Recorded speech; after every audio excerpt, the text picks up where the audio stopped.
Hi, Tom here and welcome to my new video, how to draw a house in two-point perspective. In two-point perspective, you start with just drawing a few simple lines, and then from these simple lines you can develop the drawing into more complex shapes, building up smaller details towards the end and adding some tone or shading. If you extended all the parallel lines on the left-hand side of this drawing, they would all meet at this dot on the horizon.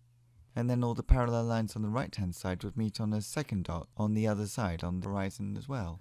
These two dots are called vanishing points, and in two-point perspective you need two of them. So to start this drawing you'll need to draw a horizontal line for your horizon, and then a vertical line for the front corner of the house. You could use a ruler at this stage, I just find it takes longer to use a ruler, and also in a way you need to be more accurate with a ruler.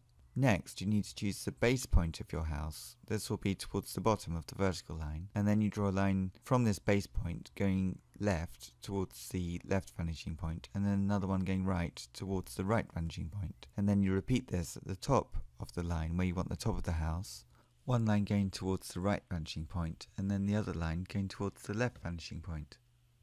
The next step in this drawing is to draw the left-hand side of the house. This will be another vertical line, and then we'll draw the right hand side of the house as well.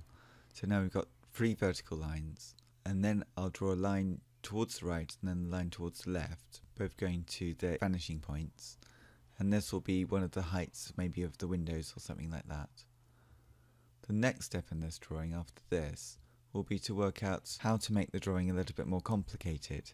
So we have a basic box like a shoebox at the moment, and now I'm just thinking about putting some more vertical lines on it, and they might be the edges of where doors go.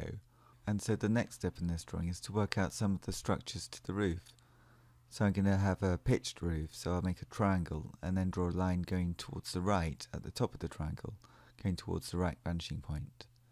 And then I'm thinking here about where the edge of the building can be. So really at this stage I'm building on the shoebox structure that we've got in perspective and adding triangles and other cubes to it to create a more complicated structure. Drawing, we've only got a few lines, but if the lines are basically where they need to be, it's a really nice stage to be because the basic structure of the drawing is robust and will stay where it is, and you can put smaller shapes within it following the same rules of two-point perspective, where all the vertical lines stay vertical going upright, and the horizontal lines, if they're parallel and they're on the exterior walls, will either go to the left vanishing point or towards the right vanishing point. So on the front corner of this house that I'm drawing, I think I'll add a cylinder, like a tower. Now a tower has an oval or an ellipse, and the ellipse is just a squashed circle. So next I'll add some more pitched roofs on the right hand side, some more triangles. Some of the lines of this will go to the right hand vanishing point, but the top lines for sure will go to the left hand vanishing point. And then here at the front I might make another pitched roof, so I've got a group of triangles all at slightly different heights and shapes, and I'll need to work out later on how they fit into the rest of the building. So I could do an angle of a pitched roof here. That means that the building has to be slightly wider on the left hand side. And then at the base of the drawing, maybe if things are different thicknesses, I can draw that as well. So at this stage I haven't really worked out how the top of the building and the bottom of the building work together. Maybe I'll have some steps or a front part that comes out at some stage. This curve is just like the ellipse, but it's just half an ellipse. So at this stage I'll speed up the drawing.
starting to think about how to place the windows and how large the windows will be.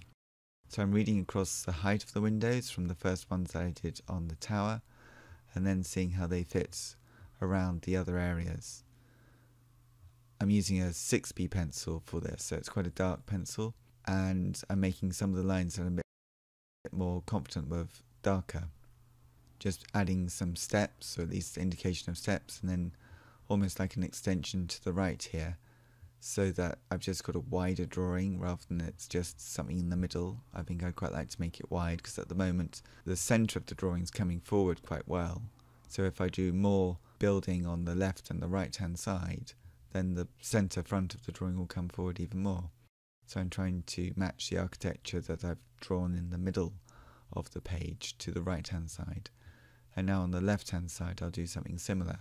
So just extending the top and bottom line that go to the left hand horizon, choosing the pitch of the roof, maybe making another upright, trying to put it so that some of the lines are behind other lines, and therefore that makes the sort of push and pull of the drawing work better, because some lines are behind and that creates more space. And then repeating shapes like these triangles for the pitches of the roofs, and then as always the top of the pitch of the roof will either go to the left or the right, and then working out how I can break down the bigger shapes now into perhaps some slightly more detailed areas. So I just draw some more ellipses on the tower and maybe break it up into a few squares. They might turn into windows. And then along here on the right, I think I'm not really going to add guttering. It would be too many lines perhaps at this stage, but maybe some stairs on the left here. So I just draw a diagonal, and then all the lines of the steps will be going towards the left hand vanishing point, and I want to sort of tuck them into the architecture as it is. So I'm just working out where the architecture on the left goes, and then I think I'll just add the steps. And then here doing another wraparound, so that I'm emphasizing the base of the building at this stage, so that it's got quite a solid structure, but it's turning into a very complicated building. You can make your building a lot simpler than this and it would still work very well, I think. So within the eaves of the uprights of the roof, I'm just making those a double line on one side, on the outer side of the building, and then just working out which lines are the most important lines to keep dark. I think I need to use an eraser quite soon just to clear up some of the lines, but I'm just going to add a few details at this stage. Now oftentimes I think people want to put details in too quickly, but this is the sort of stage where you can start to put in some details. I'll speed up the drawing again at this stage, just so that you can see the whole process of it. This drawing took me just over an hour to do. At this stage I'm building up some more details and just working through, so there's like pillars going around it, and if I draw lots of parallel lines going to the left vanishing point and then parallel lines going to the right vanishing point, that gives me an overall sort of grid structure to work on, so I can add things like steps and add more arches and really get towards the finished aspect of the building now. So just jumping along here, I've darkened some of the lines, speeding up the video at this stage, just basically because the drawing's in place. I'm just making some lines darker and adding some more windows which follow along with the windows that are already there, drawing a few bits that I've missed so that the drawing is consistent, so the top and the bottom of the drawing are consistent, checking that I don't put in too many details. As a line drawing, there are a lot of lines in this drawing, so I think perhaps once I do a few more windows, I'm going to make the insides of the windows darker, and then probably after that I'll need to make the roof slightly darker too and have a sort of sense of light. Maybe the light will be coming from the left. But there are lots of details that you can put on at this stage because the basic structure is there of the building. It's sort of up to you where you stop with the details. Sometimes you can go too far and do too many details and it look a bit fussy. But I think with this drawing, what I'll do is tidy it up and simplify it in a way by adding some tone to it. So I just add these smaller details. There seem to be a lot of them. I didn't realise I'd done quite so many windows. So that looks about right now. Maybe just make these darker and put some details up here. And then using the same 6B pencil that I've been using throughout this drawing, I will darken in the windows. So at this stage I'll add some parallel lines that are going to the left vanishing point and the right vanishing point, like it's got wood cladding on the outside. I think that would look good. So that's just straightforward to do. So all the ones that go towards the left, they just go to the left vanishing point, and all of the ones that go towards the right just go towards the right vanishing point. And then with the roof, I'll just do a little bit, and then really darken these windows as much as they can be darkened. And at this stage you don't want to get lost in the drawing and try and simplify it. So the idea of darkening the windows is actually to simplify it, but I'm going to need to make the roof darker, and I'm going to need to make some of the walls, the exterior walls on the right hand side of the building will generally be darker, because I'm going to have the light source on the left hand side. And then on the base of the drawing I'm just going to add some shading here on the right hand side, and then that's about it. I hope you like this drawing, and I hope you find it useful for your own drawing. It's a good thing to have a go at. It's really good to be able to draw in 2-point perspective, because then you can be very inventive with creating structures that look three-dimensional. I hope you enjoy this drawing. Please subscribe to my YouTube channel, Circle Line Art School, for many more art videos, including how to draw the Eiffel Tower and how to draw a manga background. Please subscribe for over 100 art videos, and there's a new video each weekend. Thank you very much for watching, and see you next time.